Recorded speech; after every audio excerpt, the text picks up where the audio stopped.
কুমিল্লা মনোহরগঞ্জে নাথের পেটুয়া পুরাতন বাজার ঐতিহ্যবাহী দিঘিতে দখল বাণিজ্য ও ঘর নির্মাণে মরিয়া বেআইনি, তাই এটি প্রতিরোধ করা নাগরিক দায়িত্ব। ওই এলাকার স্থানীয় সচেতন মহল এর তীব্র নিন্দা ও প্রশাসনের দৃষ্টি আকর্ষণ করছে।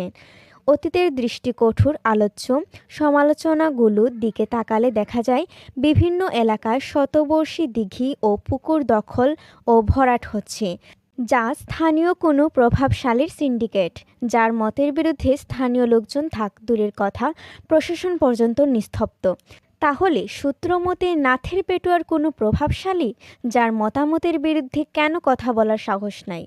বাংলার যে কোনো প্রান্তে হোক, সরকারি সম্পদ বা দিঘি দখল হতে দেখলে আপনিও আইনগত পদক্ষেপ নিতে পারেন। অতঃপর স্থানীয় সচেতন মহল ঐতিহ্যবাহী এই দিঘি জায়গা অর্থাৎ সরকারি সম্পত্তি ব্যক্তিগত স্বার্থে দখল যাতে না করতে পারে, তারা জেলা প্রশাসক, ডিসি, উপজেলা নির্বাহী কর্মকর্তা, ইউএনও এবং স্থানীয় ভূমি অফিসে দৃষ্টি আকর্ষণ করছেন।